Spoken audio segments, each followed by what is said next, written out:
رب اشرح لي صدري ويسر لي أمري واحلل عقدة من لساني يفقهوا قولي. الحمد لله رب العالمين، الصلاة والسلام على سيد المرسلين وعلى آله وصحبه أجمعين، أما بعد. فقد قال الله سبحانه وتعالى في القرآن العظيم والفرقان المجيد: يا أيها الذين آمنوا لا تلهكم أموالكم ولا أولادكم عن ذكر الله ومن يفعل ذلك فأولئك هم الخاسرون. صدق الله العظيم. وقال نبينا صلى الله عليه وسلم: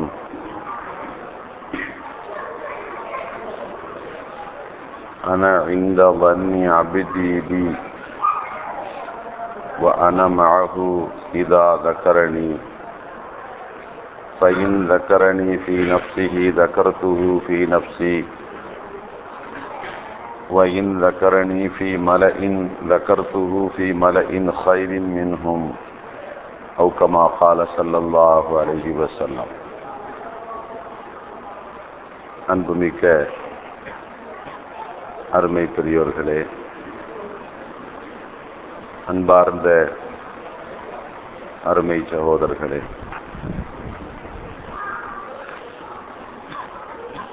கடந்த 2 தினங்களாக திக்ருடைய சிறப்பை பற்றி, மேன்மையை பற்றி நாம் பார்த்து வருகின்றோம். இன்று ஆரம்பத்தில் ஒரு சிறு விளக்கத்தை பார்த்துவிட்டு நாம் தொடர்ச்சியான செய்திக்கு செல்வோம். காரணம், திக்ருடைய சிறப்பை குறித்தும் மேன்மையை குறித்தும் நாம் இங்கே சொல்லுகிற போது சிலர் இப்படி பிழையான முடிவுக்கு, தவறான முடிவுக்கு வந்துவிடலாம். ஓஹோ, திக்ருக்கு இத்தனை சிறப்பும் மேன்மையும் இருக்கிறது என்று சொன்னால்,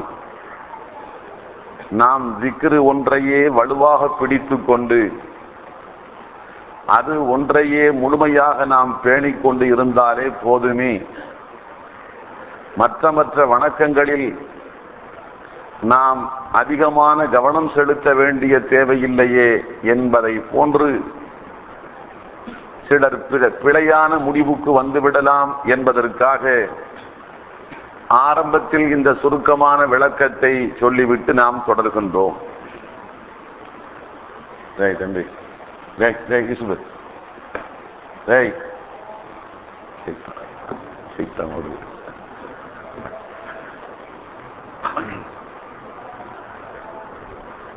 அன்புக்குரியவர்களே, அப்படி யாரும் பிழையான முடிவுக்கு வந்துவிடக் கூடாது. திக்ரு என்பது மிக மேலான வணக்கம் என்பதை நாம் பார்த்தோம், இனியும் பார்க்க போகின்றோம். அதே சமயத்தில் தொழுகை இருக்கிறதே, திக்ருக்கு எத்தனை மேன்மையும் உயர்வும் சொல்லப்பட்டிருக்கிறதோ, அந்த மேன்மையும் அந்த உயர்வும் பல மடங்காக பெருக்கி சிந்தித்து பார்த்தால் என்ன வருமோ அந்த சிறப்பும் பெருமையும் தொழுகைக்கு உண்டு. காரணம், சமுதாயத்தில் சிலரை பார்க்கிறோம், தொழுகையில் அவர்களுக்கு ஈடுபாடு இல்லை, அல்லாஹ்வின் வேதமறையை ஓதுவதில் அவர்களுக்கு ஈடுபாடு இல்லை. ஆனால் திக்ரு செய்கின்ற விஷயத்தில் அலாதியான ஒரு ஈடுபாடு, பிழை என்று சொல்லவில்லை, திக்ரிலே காட்டுகின்ற ஈடுபாட்டை விட குர்ஆனிலேயும் தொழுகையிலேயும் பன்மடங்கு முக்கியத்துவத்தோடு ஈடுபாடு காட்ட வேண்டும். அன்புக்குரியவர்களே, திக்ரு என்பது குறிப்பிட்ட ஒரு வகையான வணக்கம். ஆனால் தொழுகை என்பது ஒரு கூட்டு கலவை. தொழுகையிலே அல்லாஹ்வின் வேதமறையை ஓதுவதும் இருக்கிறது, திக்ர் செய்வதும் இருக்கிறது, துஆ செய்வதும் இருக்கிறது.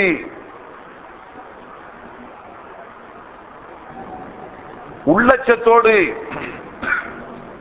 அல்லாஹ் இடத்தில் ஒன்றித்த உணர்வோடு லயித்து விடுவதும் இருக்கிறது. தொழுகை என்பதை பொறுத்த மட்டில் பல்வேறு அம்சங்களும் சேர்ந்த ஒரு கூட்டு கலவை.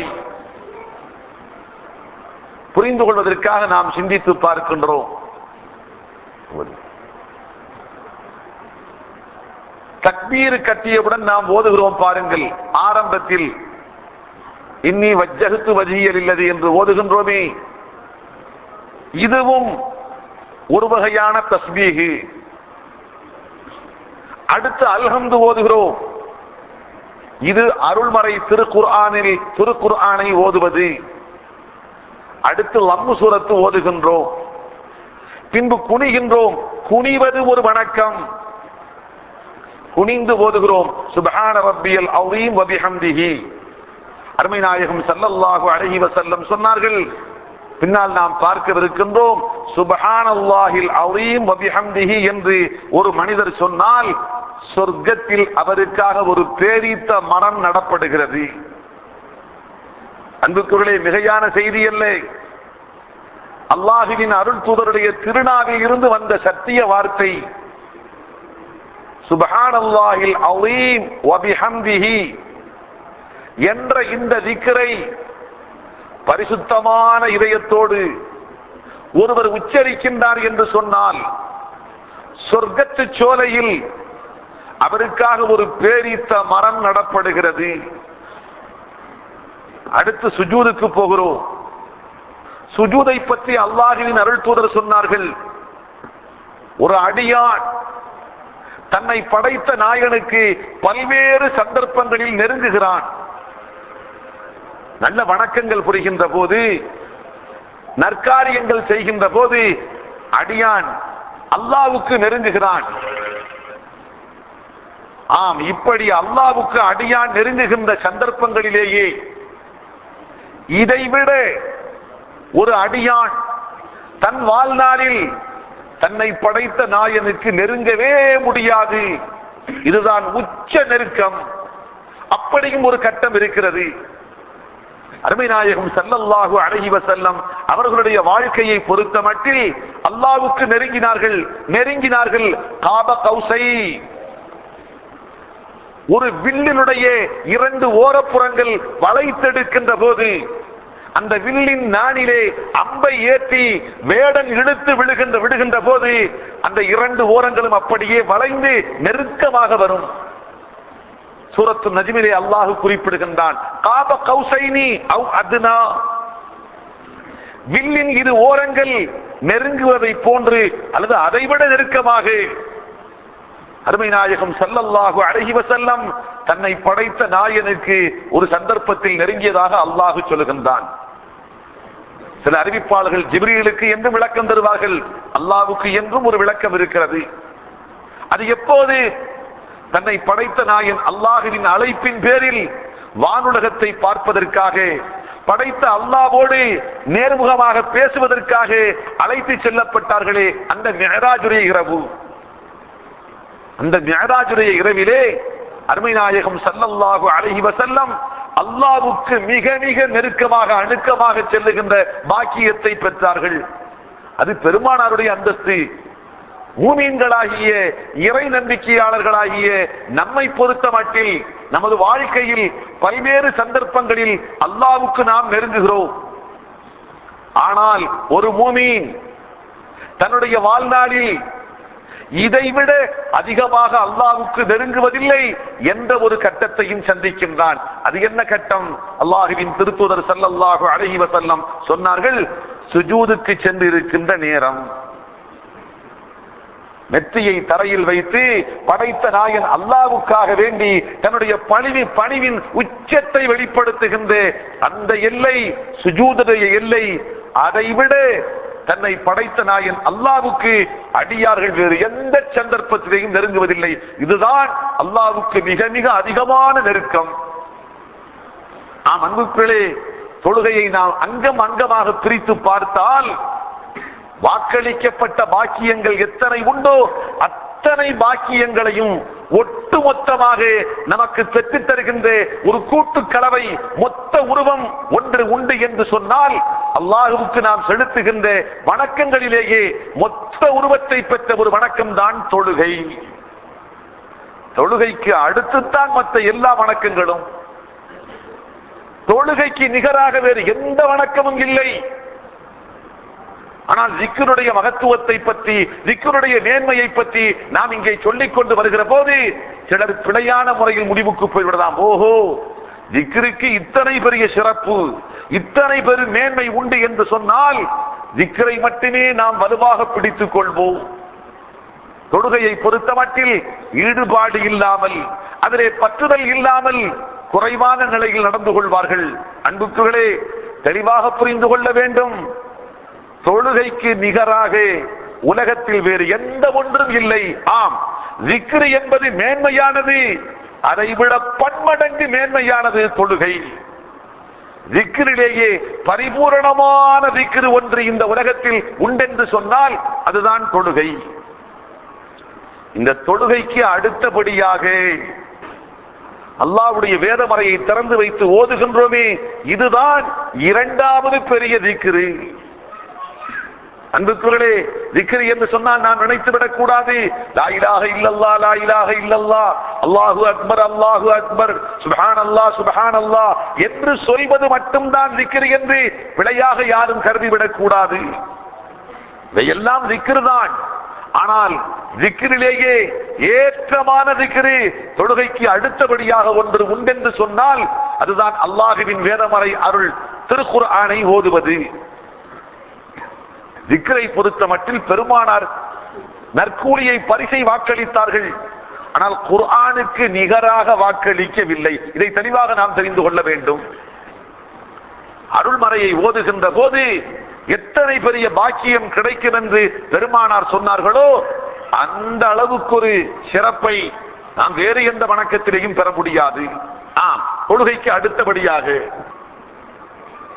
அருள்மறை குர்ஆன் ஓதுவதை குறித்து அருமை நாயகம் ஸல்லல்லாஹு அலைஹி வஸல்லம் சொன்னார்கள்,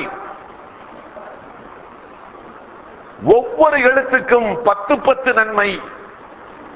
லா அகூலு அலிஃப் லாம் மீம் ஹர்ஃபுன் வலாக்கின் அலிஃபுன் ஹர்ஃபுன் வலாமுன் ஹர்ஃபுன் வமீமுன் ஹர்ஃபுன். அலிஃப் லாம் மீம் என்ற வார்த்தை ஒரு எழுத்து என்று நான் சொல்ல மாட்டேன். அலிஃபு ஒரு எழுத்து, லாம் ஒரு எழுத்து, மீம் ஒரு எழுத்து, மொத்தம் 30 நன்மைகள் கிடைக்கப் பெறுகிறது. வெறும் சூரத்துல் ஃபாத்திஹாவை அல்ஹம்து சூரத்தை நாம் ஓதினால் ஏறத்தாழ அன்புக்குகளே அதிலே நாம் எண்ணி பார்க்கிறோம் 133 எழுத்துக்கள் ஏறத்தாழ வருகின்றன. ஒரு சூரத்துல் ஃபாத்திஹாவை ஒருவர் ஓதி முடித்தால் 1330 நன்மைகளை பெறுகின்றார். சாதாரண காலத்தில் புனிதமிக்க ரமலான் என்று வந்துவிட்டால் 1க்கு 70. அந்த விகிதாச்சாரத்தில் நாம் சிந்தித்து பார்க்கின்ற போது அது எத்தனை பெரிய பாக்கியமான கூலியை பெற்று தருகிறது. இன்னும் வேறு வகையாக சொன்னால் நாம் அல்லாஹ்விடத்தில் பேச வேண்டும், அல்லாஹ் பேச நாம் காது கொடுத்து கேட்க வேண்டும் என்று அடியார்களுக்கு அல்லாஹ் 2 அம்சங்களை உலகத்தில் கொடுத்திருக்கின்றான். அல்லாஹ்விடத்தில் நாம் பேச வேண்டும். அதற்கு என்ன வழி? அல்லாஹு அக்பர் என்று தக்பீர் கட்டி ஓத ஆரம்பித்தால், தொழ துவங்கிவிட்டால் நாம் அல்லாஹ்விடத்தில் பேசுகிறோம். அல்லாஹ் நம்மிடத்தில் எப்படி பேசுவான்? அருள்மறையை திறந்து வைத்து ஓத ஆரம்பித்து விட்டால் அல்லாஹ் நம்மிடத்தில் பேசுகின்றான். அடியானே, உனக்கு நான் இன்ன ஆணை பிறப்பிக்கின்றேன், உனக்கு இந்த காரியத்தை தடை விதிக்கின்றேன், இன்ன காரியத்தை நீ செய்ய வேண்டும் என்று எதிர்பார்க்கின்றேன், இதற்கு இன்ன பாக்கியத்தை உனக்கு நான் கூலியாக தருகின்றேன், பரிசாக தருகின்றேன், உனக்காக நான் மறுமையில் இன்ன பாக்கியங்களை சித்தப்படுத்தி வைத்திருக்கின்றேன். தவறி நடந்தால் எச்சரிக்கை, இன்ன கோரமான தண்டனைகளை நீ சந்திக்க வேண்டிய நிலை ஏற்படும். அல்லாஹ் நம்மிடத்தில் பேசுகின்றான். அருள்மறையை திறந்தால் நம்மிடத்தில் பேசுகின்றான் நாயன். தக்பீர் கட்டிவிட்டால் படைத்த நாயனிடத்தில் நாம் பேசுகின்றோம். அன்புக்குகளே, திக்ர் என்ற வார்த்தையை நீங்கள் கேட்கிற போது தெளிவாக புரிந்து கொள்ள வேண்டும். தொழுகைக்கு நிகராக இந்த உலகத்தில் வேறு ஒரு திக்ரு இல்லை. இரண்டாவது தரத்தில் அல்லாஹுவின் வேதமறையை ஓதுவது இருக்கிறது. இன்னொரு செய்தியையும் சிந்தித்து பார்க்கின்றோம். திக்ரு நாம் செய்கின்ற திக்ருகள் மூலமாக அல்லாஹுவை நெருங்குகிறோம், உண்மைதான். ஆனால் அருமை நாயகம் ஸல்லல்லாஹு அலைஹி வஸல்லம் சொன்னார்கள், ஒரு அடியான் தன் மீது கடமையாக்கப்பட்ட வணக்கங்களை நிறைவேற்றுவதன் மூலமாக தன்னை படைத்த நாயன் அல்லாஹுவை எந்த அளவுக்கு நெருங்குகிறானோ அந்த அளவுக்கு வேறு எதை கொண்டும் நெருங்க முடியாது. அல்லாஹுவின் அருள் தூதர் ஸல்லல்லாஹு அலைஹி வஸல்லம் சொன்ன வார்த்தை, ஒரு அடியான் ஃபர்லாக்கப்பட்ட கடமைகளை நிறைவேற்றுவதன் மூலமாக தன்னை படைத்த நாயன் அல்லாஹுவை எந்த அளவுக்கு நெருங்குகிறானோ அதற்கு நிகராக வேறு எந்த வணக்கத்தை கொண்டும் அல்லாஹுவை அவனால் நெருங்க முடியாது. அன்புக்குகளே, ஃபர்லான தொழுகைகள், ஃபர்லான நோன்பு, ஃபர்லான ஜக்காத்து, ஃபர்லான ஹஜ்ஜி, இவற்றை ஒரு மனிதன் மிகச் சரியான முறையில் நிறைவேற்றுகின்ற போது அல்லாஹ்விடத்தில் எத்தனை நெருக்கத்தை நேசத்தை பெறுகின்றானோ அதற்கு நிகராக அவன் வேறு எதை கொண்டும் பெற முடியாது. இன்னும் கொஞ்சம் வெளிப்படையாக சொல்ல போனால், நஃபிலான வணக்கங்கள் அத்தனையும் ஃபர்லான வணக்கத்தில் ஏற்பட்டுவிட்ட குறையை அடைப்பதற்காக, நிவர்த்தி செய்வதற்காகத்தான் அல்லாஹ் நஃபிலான வணக்கங்களையே நமக்கு ஏற்படுத்தி கொடுத்திருக்கின்றான்.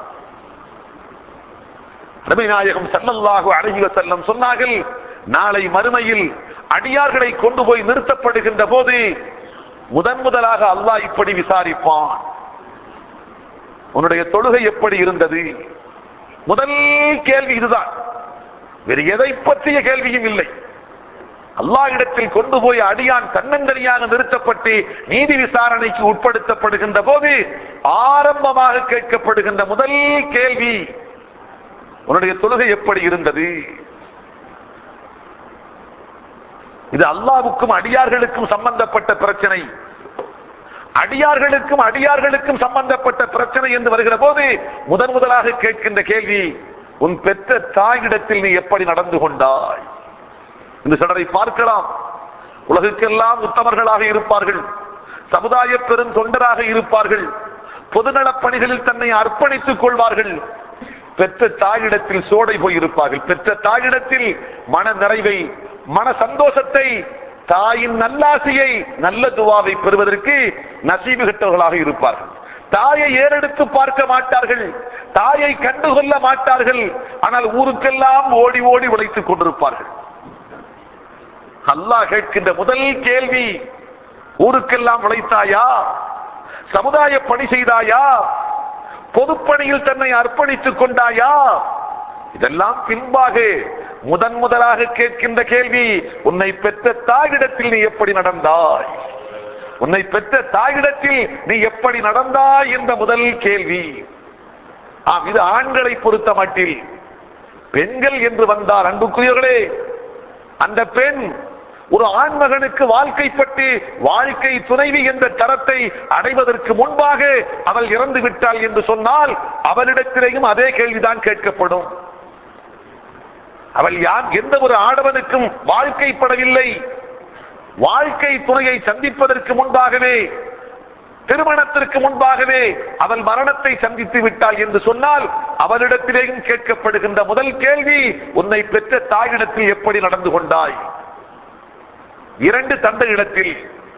ஆனால் மணமுடிக்கப்பட்ட பெண்ணாக இருந்தால் அவரிடத்தில் அல்லாஹ் கேட்கின்ற முதல் கேள்வி, உன் வாழ்க்கை துணை, உன் கணவனிடத்தில் நீ எப்படி நடந்து கொண்டாய்? அன்புக்குரியவர்களே, கணவனை பொங்க வைத்து விட்டு, கணவனை குமுற வைத்து விட்டு அடுத்தவருடைய நல்லாசியை எல்லாம் ஒரு பெண் பெறுகின்றாள் என்று சொன்னால் ஆணி வேறு அறுக்கப்பட்டு விட்டது. மேலே பார்ப்பதற்கு பளபளப்பாக இருக்கிறது, எவ்வளவு நீடிக்கும்? ஆணி வேறு வெட்டப்பட்டு விட்டது. வெந்நீரை ஊற்றி, கொதி எண்ணெயை ஊற்றி, ஆசிடை ஊற்றி அடிவேறு அறுக்கப்பட்டு விட்டது. இதற்கு பின்பாக கொண்டு போய் உரத்தை போட்டால் என்ன, தண்ணியை கொட்டினால் என்ன, எதை ஊற்றினால் என்ன? அதே போன்றுதான் பெற்ற தாயிடத்தில் ஒரு ஆண்மகன் முறையாக நடந்து கொள்ளவில்லை என்று சொன்னால், கட்டிய கணவனிடத்தில் ஒரு பெண் முறையாக நடந்து கொள்ளவில்லை என்று சொன்னால், வேறு யாரிடத்தில் முறையாக நடந்தாலும் ஒரு பலனும் இல்லை. அன்புக்குள்ளே இது ஒரு செய்தி. இங்கே வருவோம், நாம் எடுத்துக்கொண்ட பிரச்சனைக்கு வருவோம்.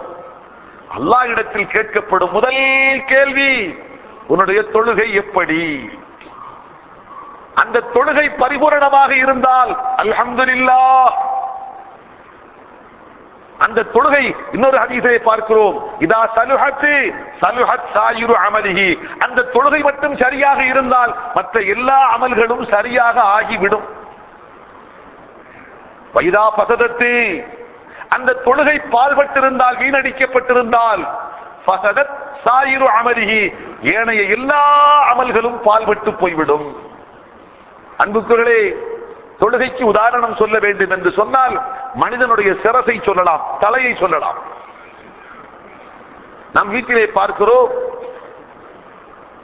ஒரு மனிதன், புரிவதற்காக சொல்கின்றேன், கை வலிமையோடு இருக்கிறது, கால்கள் உறுதியாக இருக்கின்றன, இதயம் அருமையான முறையில் இருக்கிறது, நுரையீரல், கிட்னி, என்ன என்ன உறுப்புகள் வேண்டுமோ எல்லாமே முழு ஆரோக்கியத்தோடும் முழு வலிமையோடும் திறனோடும் இருக்கிறது. ஆனால் தலையை பார்த்தால் தலை நசுங்கி விட்டது. என்ன சொல்லுவோம்? கொண்டு போய் தஃபன் செய்யுங்கள், கொண்டு போய் நல்லடக்கம் செய்யுங்கள். அன்புக்குள்ளே, தலை போய்விட்டது என்று சொன்னால் எது இருந்தும் ஒரு பலனும் இல்லை. ஆனால் தலை மட்டும் சரியாக இருக்கிறது, உயிரோட்டத்தோடு சுவாச மூச்சோடு தலை மட்டும் நன்றாக இருக்கிறது. கால் சூம்பி போய் இருக்கிறது, ஊனமுற்ற காலாக கால் சூம்பி போய்விட்டது, கைகள் செயலிழந்து போய்விட்டன, கிட்னியும் செயலிழந்து விட்டது, இதய நோயாளியாக துடித்துக் கொண்டிருக்கிறான். இத்தனைக்கு பின்பாக வீட்டிலே வைத்து கண்ணீரோடு நாம் பரிபாலனம் செய்வோம், நாம் பாதுகாப்பு செய்வோம். இத்தனைக்கு பின்பாக அவன் துடிக்கின்ற இதய நோயாளி, நாள்தோறும் ரத்தம் சுத்திகரிக்கப்படுகிறது, ஆனாலும் வீட்டுக்குள்ளே வைத்திருப்போம், அருகாமையில் அமர்ந்திருப்போம், கண்ணீரோடு கவனித்துக் கொண்டிருப்போம், பாசத்தோடு உரையாடி கொண்டிருப்போம். காரணம், தலை சரியாக இருக்கிறது. தலை சரியாக இருந்தால் பிற உறுப்புகள் குறையாக இருந்தாலும் அவர் மதிக்கப்படுவார். தலை நசுக்கப்பட்டு விட்டது என்று சொன்னால் அவன் உலகமாக பைவான், உலகத்திலேயே மாபெரும் ஆற்றல் அசகாயுத சூரனாக இருந்தாலும் சரி, அவன் போய் சேர வேண்டிய இடம் கபரஸ்தானின் அந்த 6 அடி ஈரமான மண்புலி. அன்புக்குகளே, இதே உதாரணத்தை அப்படியே கொண்டு வந்து பொருத்துங்கள். தொழுகை, பர்வாக்கப்பட்ட ஐவேளை தொழுகை, அந்த தொழுகை அல்லாஹ்விடத்தில் ஒரு அடியான் கொண்டு போய் நிறுத்தப்படுகின்ற போது அது சரியாக இருந்தால், மற்ற வணக்கங்களில் குறை இருந்தாலும் அல்லாஹ் அந்த குறைகளை கருணையை கொண்டோ அல்லது தண்டனை கொடுத்ததற்கு பின்பாக, தண்டனை முடிந்ததற்கு பின்பாகவோ எப்படியோ இந்த தொழுகையை கொண்டு அல்லாஹ் இவனை கரை சேர்ப்பான். ஆனால் தொழுகையில் சோடை போயிருந்தான் என்று சொன்னால் ஐவேளை தொழுகையை முறையாக அவன் தொழுவதில்லை, அல்லது தொழுதாலும் ஏனோதானோ என்று கவனக்குறைவான முறையில் தொழுதால் உண்டு, இல்லை என்றால் இல்லை, எழுந்தால் தொழுவோம் அல்லது சேர்த்து தொழுவோம், இன்றில்லாவிட்டால் நாளை என்று அசட்டுத்தனமான முறையில் கவனக்குறைவான போக்கு ஒருவரிடத்தில் இருந்தது என்று சொன்னால் அல்லாஹ் குறிப்பிடுகின்றான், வயலுல் லில் முஸல்லி, தொழுகின்றவர்களுக்கு வயலு என்ற நரகத்து ஓடை. தொழுபவர்களுக்கு அல்லாஹ் சொல்கிறான், தொழுபவர்களுக்கு வயல் என்ற நரகத்து ஓடை. வயல் என்பது கொடிய வேதனை, நரகமே அல்லாஹ்விடத்தில் பாதுகாப்பு தேடுமாம். யா அல்லாஹ், இந்த வயல் என்ற ஓடையை விட்டு என்னை காப்பாற்று என்று நரகமே, நரகத்தின் ஒரு அங்கத்தை விட்டு அல்லாஹ்விடத்தில் பாதுகாப்பு தேடுமாம். அத்தனை கொடிய இடம்தான் வயல் என்ற ஓடை. அல்லாஹ் சொல்கிறான், இது யாருக்கு? இது யாருக்கு? அராய்த்தல்லது என்ற சூரத்திலே அல்லாஹ் குறிப்பிடுகின்றான், வயலுல் லில் முஸல்லீன், தொழுகின்ற மக்களுக்குத்தான் இந்த வயல் என்ற ஓடை. யார் அவர்கள்? அல்லதீன ஹும் ஃபீ ஸலாத்திஹிம் சாஹூன், அவர்கள் தங்களுடைய தொழுகையிலே கவனக்குறைவாக, பொறுப்பற்றவர்களாக, அசட்டுத்தனமாக நடந்து கொள்வார்கள். இந்த வார்த்தை பல்வேறு அர்த்தங்களை உட்கொண்டது. ஒரு நாளைக்கு தொழுவார், அடுத்த சில நாட்களுக்கு சொல்ல மாட்டார். ஒருவேளை சரியாக தொழுவார், அடுத்த வேளை ஜமாஅத்துக்கு வர மாட்டார். வந்தால் உண்டு, இல்லை என்றால் இல்லை. அல்லது தொழுகைக்கு வருவார், தக்பீர் கட்டி நிற்பார், உடலெல்லாம் அல்லாஹ்வுடைய பள்ளியில் நிறுத்தப்பட்டிருக்கும். அவருடைய உள்ளமும் எண்ணமும் உயிரும் ஊர் சுத்த கிளம்பி இருக்கும். தொழுகையில் கவனக்குறைவு. அன்புக்குரியவர்களே, இப்படிப்பட்ட எல்லா தரப்பையும் இந்த வார்த்தை கட்டுப்படுத்தும். சாஹூன், சஹ்வு என்றால் மறதி. சஹ்வு என்றால் மறதி. நிறைவேற்றும் தொழுகையில் மறதி, நிறைவேற்ற வேண்டிய தொழுகையை விட்டு விட்டு மறதி, வேளையில் மறதி, நாட்களில் மறதி, எல்லா தரப்பையும் எடுத்துக்கொள்ளும். அன்புக்குகளே, அல்லாஹ் சொல்கிறான், அருமை நாயகம் ஸல்லல்லாஹு அலைஹி வஸல்லம் இந்த செய்தியை குறிப்பிடுகின்றார்கள். நாளை மறுமையில் அல்லாஹ்வின் திருமுன் நிறுத்தப்பட்டு விசாரிக்கப்படுகின்ற போது கேட்கப்படும் முதல் கேள்வி அவனுடைய தொழுகை. அந்த தொழுகை பரிபூரணமாக இருந்தால் அல்ஹம்துலில்லாஹ், அவன் தப்பித்துக் கொண்டான். அந்த தொழுகை பூரணமாக இல்லை என்று சொன்னால் மலாயிக்கத்துமார்களை பார்த்து அல்லாஹ் கட்டளை பிறப்பிக்கின்றான், உந்துரு லி அப்தி ஹாதா, இந்த என் அடியானுடைய கணக்கில் கொஞ்சம் பாருங்கள், நபிலான வணக்கங்கள் ஏதேனும் உண்டா? நபிலான வணக்கங்கள் ஏதேனும் உண்டோ பாருங்கள். உண்டென்று சொன்னால் அந்த நபிலான வணக்கங்களை எடுத்து ஃபர்லான வணக்கத்தில் ஏற்பட்டிருக்கின்ற குறைபாடுகளை இட்டு நிரப்புங்கள், அதை பூர்த்தி செய்யுங்கள். அன்புக்குகளே, ஃபர்லான வணக்கத்தில் ருக்குவிலே குறை செய்திருந்தார், அருள்மறை ஓதுவதிலே பிழை செய்திருந்தார், அல்லது வேறு ஒரு அங்கத்தில் தவறாக நடந்திருந்தார், அல்லாஹ் ரப்புல் ஆலமீன் கருணையுள்ள நாயன் நமது நபிலான வணக்கத்தில் இருந்து அந்த பாகங்களை எடுத்து அந்த ஃபர்லில் ஏற்பட்டுவிட்ட குறையை அல்லாஹ் அடைக்கின்றான், நிவர்த்தி செய்கின்றான். அன்புக்குள்ளே, நபிலான வணக்கங்கள் இல்லை என்று சொன்னால், நபிலான வணக்கங்கள் இல்லை என்று சொன்னால் அவனுடைய நிலை எப்படி? இது ஒரு பக்கம். அவனுடைய நிலை எப்படியோ அதைவிட பன்மடங்கு எப்படி? நபில் மட்டும்தான் இருக்கிறது, ஃபர்து இல்லை. ஃபர்திலே குறை இருக்கு, நபில் இல்லை என்று சொன்னால் அவனுடைய நிலை திண்டாட்டம். ஆனால் இன்னொரு மனிதன், அந்தோ பரிதாபம், நபில் மட்டும் இருக்கிறது, ஃபர்து இல்லையே, யாரை கொண்டு போய் நிவர்த்தி பண்ண, எங்கே கொண்டு போய் நிவர்த்தி பண்ண? அடுத்த ஒரு ஜீவனில் இருந்து குறிப்பிட்ட ஒரு உறுப்பை எடுத்து நோய்வாய்ப்பட்ட இந்த மனிதனுக்கு பொருத்தப்படுகிறது. நோய்வாய்ப்பட்டிருக்கின்றான், பொருத்துவதற்கு உறுப்பு கிடைக்கவில்லை, பரிதாபத்துக்குரிய மனிதன். ஆனால் இன்னொரு மனிதனை பார்க்கிறோம், உறுப்பு கிடைத்திருக்கிறது, ஆள் இல்லை, ஹயாத் இல்லை, மூத்தாகிவிட்டார். இப்போது என்ன செய்ய? ஹயாத்தாக இருக்கின்றவருக்காவது உறுப்பு கிடைக்காவிட்டால் தேடி அலைகலாம், எங்கே கிடைக்கும் என்று. கிடைத்து விட்டது உறுப்பு, அவரோ மையத்தாக ஆகிவிட்டார். என்ன புண்ணியம்! இதே உதாரணம் அப்படியே பொருத்துங்கள். ஃபர்லான வணக்கத்தில் குறைபாடு இருக்கிறது, ஃபர்லை நிறைவேற்றிவிட்டார், குறைபாடு இருக்கிறது. நபில் இல்லாவிட்டாலும் அல்லாஹ் கருணையுள்ள ரப்புல் ஆலமீன் தன்னுடைய கருணையின் காரணத்தால் அவனை மன்னிக்கலாம், அரவணைத்துக் கொள்ளலாம், எதிர்பார்ப்பதற்கு வாய்ப்பு இருக்கிறது. ஆனால் ஃபர்லையே ஒருவர் கண்டுகொள்ளாமல் ஃபர்லை விட்டு விட்டார், உதாசீனப்படுத்துகின்றார், பொடுபோக்குத்தனமாக இருக்கின்றார், கவனக்குறைவாக இருக்கின்றார், நபில் என்று வந்து விட்டால் கச்சை கட்டுகின்றார். சமுதாயத்தில் சிலரை பார்க்கலாம், அவருடைய சப்தங்கள் எல்லாம் சில முக்கியமான சந்தர்ப்பங்களில் எடுப்பாக இருக்கும். ஃபர்லான வணக்கத்தில் காணாகி போய்விடுவார்கள், கண்டுபிடிக்கவே முடியாது. ஃபர்லான வணக்கத்தில் அவர்களை கண்டுபிடிக்க முடியாது, காசு கொடுத்தாலும் மருந்துக்கு கூட பார்க்க முடியாது ஃபர்லான வணக்கத்தில். ஆனால் நபிலான வணக்கம் என்று பார்த்தால் எங்கு பார்த்தாலும் அவர்கள் காட்சிதான், எங்கு பார்த்தாலும் சரி வளம் வந்து கொண்டே இருப்பார்கள்.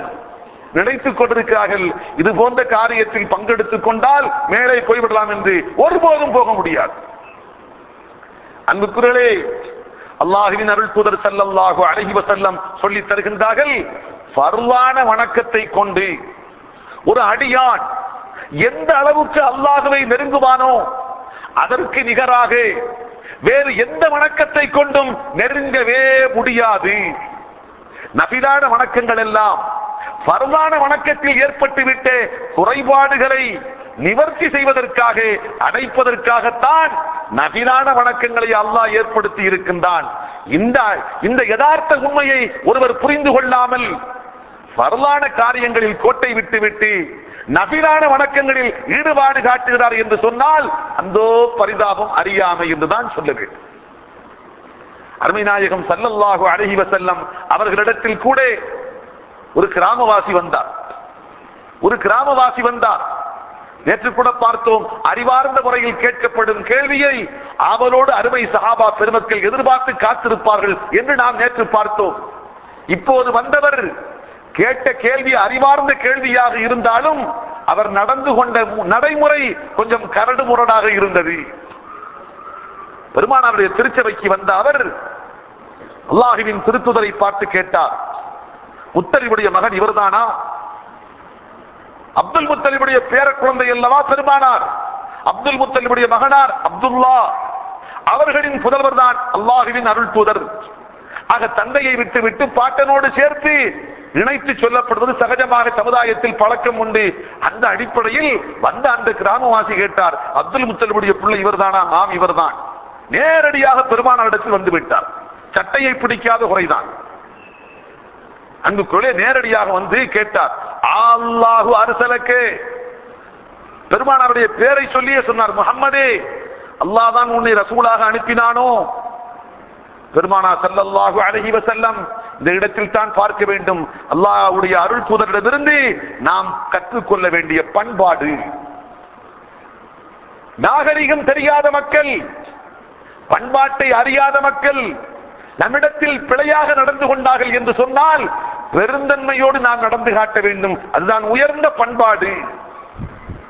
நாகரிகம் தெரியாத அவர்களிடத்தில் போய், என்ன நாகரிகம் தெரியாமல் நடக்கின்றாரே, என்ன மனிதர் இவர் என்று சீறி பாய்கின்றோம் என்று சொன்னால் அல்லாஹ்வின் அருள் தூதர் கற்றுக் கொடுத்த பண்பாடு இல்லை இது. பெருமானார் ரோட்டிலே போகிறார்கள், ஒருவர் வந்து இடையிலேயே நிறுத்திக் கொண்டார், பிடித்துக் கொண்டார். பெருமானார் நின்று அவருக்கு பதில் சொல்லிக் கொண்டே இருக்கிறார்கள். நீண்ட நேரம் பதில் சொன்னார்கள். சில சஹாபாக்கள் கூட சல்லைப்பட்டார்கள். என்ன இது என்ன பொருத்தமாக இல்லையே என்று அவர்கள் நடந்து கொண்டதை சல்லைப்பட்டார்கள். அல்லாஹ்வின் அருள் தூதர் சாந்தப்படுத்தினார்கள், பொறுமை இழக்க வேண்டாம், அறியாமல் கேட்கின்றார், அறியாமல் கேட்கிறார், பொறுமையாக இருங்கள் என்று சாந்தப்படுத்தினார்கள். ஆம் அன்புக்குகளே, கடைசியாக அல்லாஹ் தான் அனுப்பினான் என்று பெருமானார் பொறுமையாக சொன்னார்கள். அடுத்து கேட்டார் அவர், தொழுகும்படி நாள்தோறும் ஐவேளை தொழுகும்படி அவன் உங்களுக்கு கட்டளை இட்டானா? ஆம், அல்லாஹ் நாள்தோறும் ஐவேளை தொழும்படி எனக்கு கட்டளை இட்டிருக்கின்றான். ரமலான் மாதத்தில் முழு மாதம் நோன்பு நோக்க வேண்டும் என்று அவன் கட்டளை இட்டிருக்கின்றானோ? ஆம், அந்த அல்லாஹ் முழு மாதம் நோக்க வேண்டும் என்று கட்டளை இட்டிருக்கின்றான்.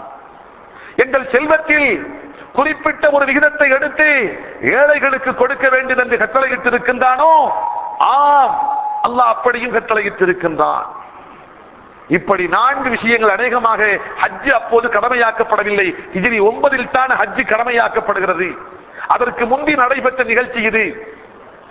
ஆகவே ஹஜ்ஜை பற்றி அவர் கேட்கவில்லை.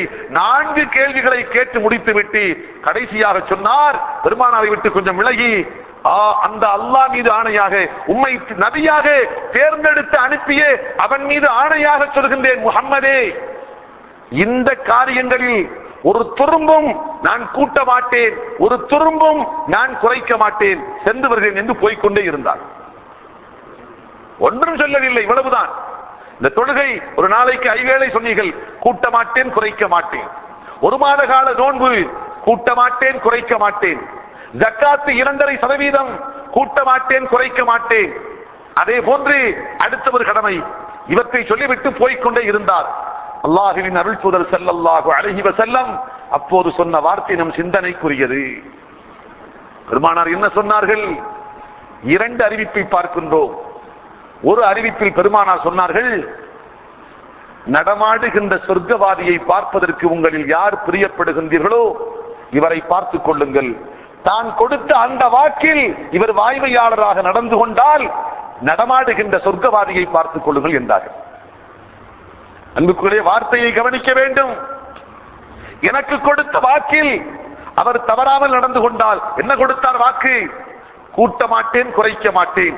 எதிரே பர்லான வணக்கத்தில் தான். நபிலான வணக்கத்தை பற்றி அவர் கேட்கவும் இல்லை, அவர் சொல்லவும் இல்லை. இந்த பர்லான வணக்கத்தில் கூட்ட மாட்டேன், குறைக்க மாட்டேன், பரிபூரணமாக நான் நிறைவேற்றுவேன் என்று சொல்லிவிட்டு சென்ற அவர் தான் அளித்த அந்த வாக்கில் அவர் உண்மையாளராக நடந்து கொண்டால், தோழர்களே, பூமியில் நடக்கின்ற சொர்க்கவாதியை நீங்கள் பார்ப்பதற்கு ஆசைப்பட்டால் இவரை பார்த்துக் கொள்ளுங்கள் என்றார். இன்னொரு அறிவிப்பிலே பார்க்கிறோம், தஹலல் ஜன்னா இன் சதக. இவர் சொன்ன வாக்கில் சத்தியம் தவறாமல் இருந்தால் அவர் சொர்க்கத்தில் நுழைந்து விட்டார். அன்புக்குள்ளே, இந்த வார்த்தையை, இந்த ஹதீஸை நாம் ஏன் இங்கே சிந்தித்து பார்க்கிறோம் என்று சொன்னால், ஃபர்து என்பது நாளை மறுமையின் தலை விதியை முடிவு செய்வதற்கு வல்லமை பெற்றது. ஃபர்திலே ஒரு மனிதன் சரியாக இருந்தார் என்று சொன்னார், அல்ஹம்துலில்லாஹ். நபிலான வணக்கங்களில் கொஞ்சம் முன்பின்னாக பிழை செய்திருந்தாலும் அல்லாஹ் தன் கருணை கண் கொண்டு அவனை மன்னிப்பான். தன்னுடைய காருணிய வட்டத்துக்குள் அல்லாஹ் அவனை அரவணைத்துக் கொள்வான். ஆனால் நபிலான வணக்கத்தில் அலாதியான ஈடுபாடு என்று காட்டிவிட்டு ஃபர்லான வணக்கத்தில் அவர் பிழை செய்து விட்டார், குறை செய்து விட்டார் என்று சொன்னால் அவருக்கு வருகின்ற தோல்வியை யாராலும் தடுத்து நிறுத்த முடியாது. அன்புக்குள்ளே, இந்த செய்தியை நாம் ஆழமாக நெஞ்சத்தில் பதித்துக் கொள்ள வேண்டும். காரணம் என்னவென்று சொன்னால், திக்ருடைய சிறப்பை பற்றி நாம் பார்த்துக் கொண்டே வருகின்றோம்.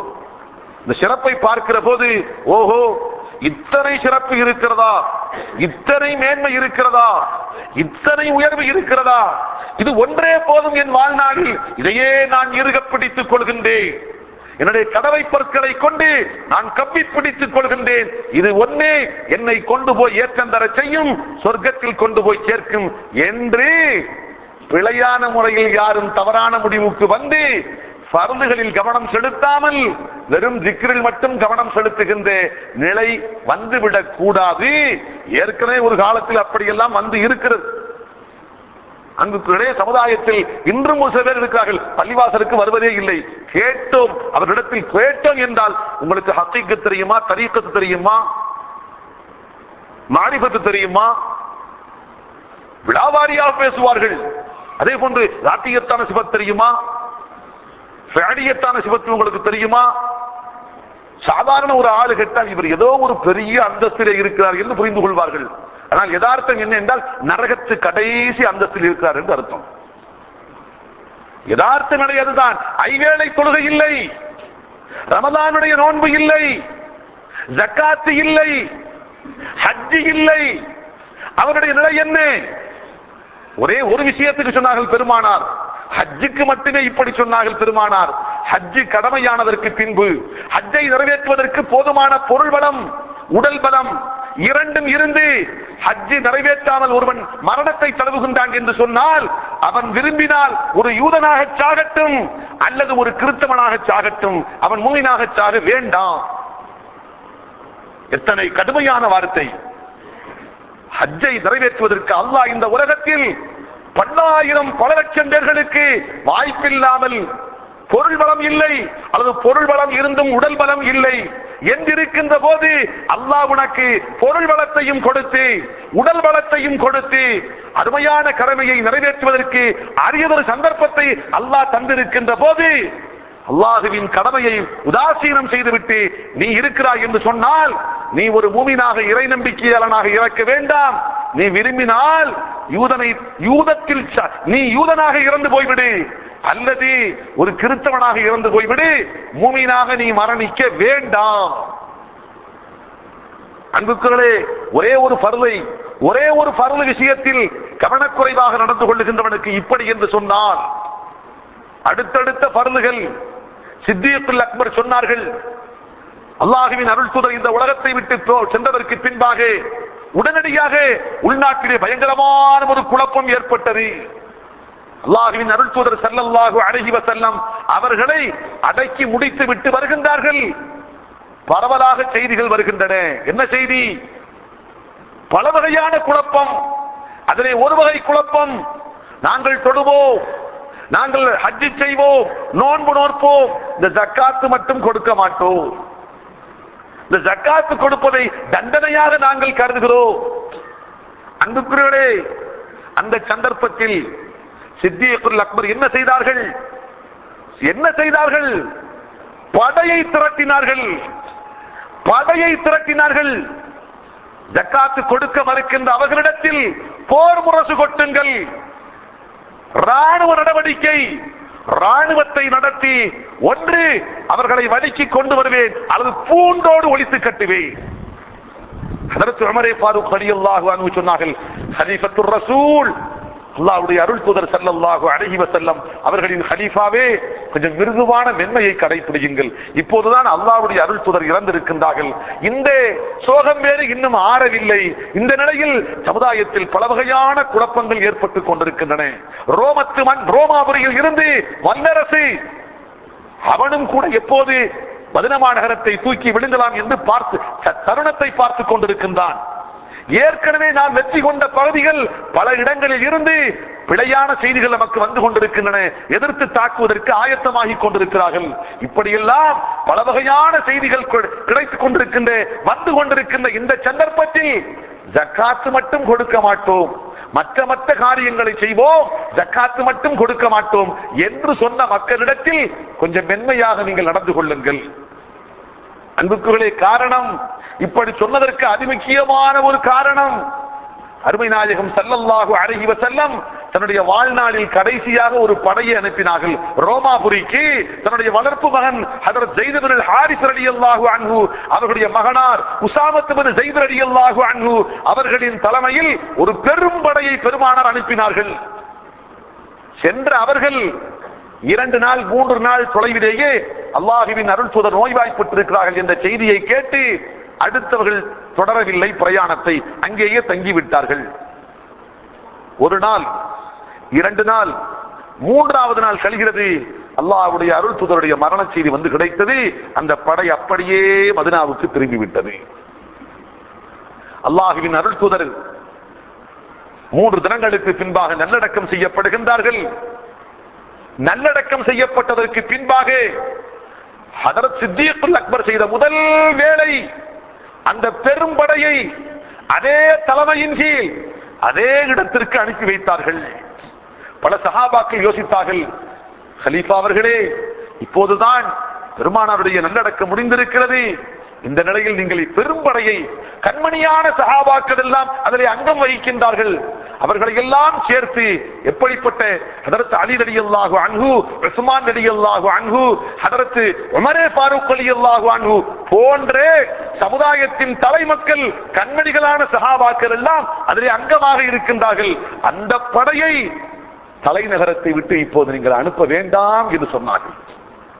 அப்போது சித்தியக்குல் அக்பர் ஆவேசம் வந்தவர்களாக சொன்னார்கள், உமரே, பெருமானாரை அடக்கி முடித்த சூடு கூட இன்னும் ஆறவில்லை, அதற்குள் பெருமானார் ஹயாத்திலே என்ன ஆணை பிறப்பித்தார்களோ அந்த ஆணையை கைவிடும்படியாக எனக்கு போதிக்கின்றீரோ? உமரே, இது என்ன சொல்லுகிறீர்? அல்லாஹ்வுடைய அருள் தூதரை அடக்கி முடித்த சூடு ஆறவில்லை, முதலாக பெருமானார் இட்ட அந்த உத்தரவை செயல்படுத்துவதற்கு நான் எடுத்துக்கொண்ட முயற்சியை பின்னுக்கு தள்ளிவிட்டு தாமதப்படுத்துகின்றீரா? உமரே, நான் அதை ஏற்றுக்கொள்ள மாட்டேன். வேண்டுமென்றால் ஒன்று செய்கிறேன், கண்மணியான சஹாபாக்கள் எல்லாம் போகிறார்கள் என்ற காரணத்தால் கூப்பிடுங்கள் தளபதியை, அழைத்து வாருங்கள் தளபதியை அழைத்து வரப்பட்டார்கள். உஸாமத் இப்னு ஸைத் ரலியல்லாஹு அன்ஹு கலீஃபா வேண்டிக் கொண்டார்கள், தளபதி அவர்களே, உங்களிடத்தில் ஒரு அன்பான வேண்டுகோள், நீங்கள் புறப்பட்டு செல்லலாம், எல்லோரையும் அழைத்து செல்லலாம், உமரே ஃபாரூக்கை மட்டும் என்னுடைய ஆலோசனைக்கு தலைநகரத்தில் விட்டு செல்லுங்கள். அன்புக்குரியவர்களே, பண்பாடு. கலீஃபா யாரிடத்தில் கேட்கின்றார்கள்? ஆம், கொடுக்க வேண்டியவர்களுக்கு கொடுக்க வேண்டிய மரியாதையை கொடுக்க வேண்டும். அல்லாஹ்வின் அருள் தூதர் தோழர்களுக்கு கற்றுக் கொடுத்த ஒழுக்கம். கலீஃபா என்ற அந்த நிலையில் சாதாரண படையணியின் தளபதியிடத்தில் கலீஃபா முறையாக கேட்கின்றார்கள். ஹதரத் உமர் ஃபாரூக் ரலியல்லாஹு அன்ஹு அவர்களை மட்டும் ஆலோசனைக்காக தலைநகரத்தில் விட்டு செல்லும்படி உங்களிடத்தில் கேட்டுக் கொள்கின்றேன், அதற்கு நீங்கள் அனுமதியுங்கள்.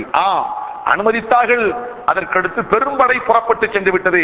பெரும்படை அரபகத்து எல்லையை தாண்டி ரோமத்து எல்லைக்கு உள்ளே சென்று விட்டது. அந்த நிலையில் தான் தொழுவோம், நோன்பு வைப்போம், ஹஜ் செய்வோம், ஜக்காத்து கொடுக்க மாட்டோம் என்ற குரல் ஓங்கி ஒலிக்கிறது அரபகத்தின் ஒரு ஓரத்தில் இருந்து. அப்போதுதான் கலீஃபா படை திரட்டினார்கள். இருந்த மக்களில் இருந்த போராளிகள் போருக்கு தயார் பெற்று தகுதியானவர்களை பொறுக்கி எடுத்து போர்ப்படையை தயார் செய்தார்கள். அப்போது குறுக்கே வந்து நின்றார்கள் ஹதரத் உமர் ஃபாரூக் ரலியல்லாஹு அன்ஹு. கலீஃபா அவர்களே, பெரும்படை தலைநகரத்தை விட்டு ஏற்கனவே போயிருக்கிறது. இந்த நிலையில் இருக்கின்ற கொஞ்சம் கொஞ்சம் படையையும் கூட நீங்கள் பொறுக்கி எடுத்து துடைத்தெடுத்து அதையும் நீங்கள் அப்பால் அனுப்பிவிட்டால், அப்போது ஹதரத் அபூபக்கர் சித்தீக் ரலியல்லாஹு அன்ஹு வெளிப்படுத்திய வீரம், சொன்ன வார்த்தை கியாமத் நாள் வரைக்கும் இந்த உம்மத்தவர்களால் நினைவு கூறப்படுகிறது. உறுதிக்கு ஒரு சான்று, நெஞ்ச அழுத்தத்திற்கு ஒரு எடுத்துக்காட்டு. என்ன சொன்னார்கள்? ஹதரத் உமர் ஃபாரூக் ரலியல்லாஹு அன்ஹு அவர்களை பாய்ந்து எட்டி பிடித்தார்கள். நெஞ்சி சட்டையை பிடித்து கேட்டார்கள், அஜப்பாரன் ஃபில் ஜாஹிலியத்தி வ ஜுபானன் ஃபில் இஸ்லாம். உமரே, அறியாமை காலத்தில் மாபெரும் மாவீரராக இருந்த நீர், அசகாயுதமான மாவீரராக இருந்த நீர், இஸ்லாத்திற்கு வந்ததற்கு பின்பாக எப்போது கோழையாக மாறினீர்? இஸ்லாத்திற்கு முன்பு நாடு நகரங்களை எல்லாம் கிடுகலங்க வைக்கின்ற மாவீரராக உலாவி வந்தே உமர் இன்று இஸ்லாத்திற்கு வந்து கோழையாக மாறிவிட்டீரா? சொல்லிவிட்டு சொன்னார்கள், உமரே தெரிந்து கொள்ளும், இந்த படையை நான் கண்டிப்பாக அனுப்புவேன். பெருமானாருடைய பொற்காலத்தில் ஜக்காத் என்ற பேரில் அவர்கள் கொடுத்த பெரும் நிதியை அல்ல, ஒட்டகை கட்டுகின்ற ஒரு கயிறு, அந்த கயிறை கூட ஜக்காத் என்று கொடுக்க மறுத்தால் இந்த படையை நான் அனுப்புவேன். அனுப்புகின்ற காரணத்தால் வனத்தில் வாழுகின்ற சிங்கம், புலி போன்ற வன விலங்குகள் தலைநகரத்துக்குள் நுழைந்து என்னை பிடித்து தரதர என்று இழுத்து சென்றாலும் சரி, அல்லாஹ்வுடைய ரசூலுடைய உத்தரவை நான் செயல்படுத்துவேன். பரவான காரியங்களில் குறைத்துக் கொள்வதற்கு நான் ஒருபோதும் சம்மதிக்க மாட்டேன். என் உயிர் இருக்க இந்த காரியத்திற்கு நான் அனுமதிக்க மாட்டேன். ஹதரத் உமர் ஃபாரூக் ரலியல்லாஹு அன்ஹு பின்னாளில் சொல்கிறார்கள், அல்லாஹ் ரப்புல் ஆலமீன் ஹதரத் அபூபக்கர் சித்தீக் ரலியல்லாஹு அன்ஹு அவர்களுக்கு கல்வை திறந்து விட்டிருந்தான், அசாதாரணமான உறுதியை கொடுத்திருந்தான். அந்நேரத்தில் எனக்கு அப்போது இந்த விளக்கம் வரவில்லை, பின்பாகத்தான் நான் புரிந்து கொண்டேன். அன்று சித்தீக்குல் அக்பர் எடுத்த முடிவு சரியான முடிவு, 100க்கு 100 சரியான முடிவு. ஆட்டங்காணவிருந்த சமுதாயத்தின் அடித்தளத்தை இறுக பிடித்து ஆடாமல் நிறுத்திய ஒரு மாபெரும் முடிவு.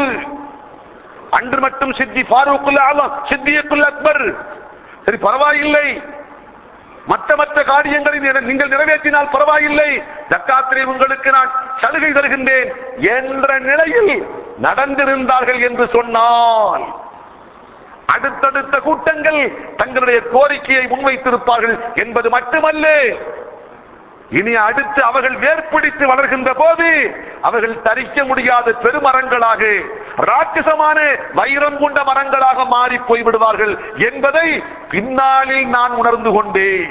யார் சொல்வது? இந்த உம்மத்திலேயே 2வது ஸ்தானத்தை பெற்று ஹதரத் உமர் ஃபாரூக் ரலியல்லாஹு அன்ஹு குறிப்பிடுகிறார்கள். அன்புக்குள்ளே, நாம் இந்த விளக்கங்களை எல்லாம் எதற்காக வேண்டி பார்க்கின்றோம்? தெளிவாக புரிந்து கொள்ள வேண்டும். ஃபர்து என்பது, மார்க்கத்தில் கடமை என்பது கட்டாயம்.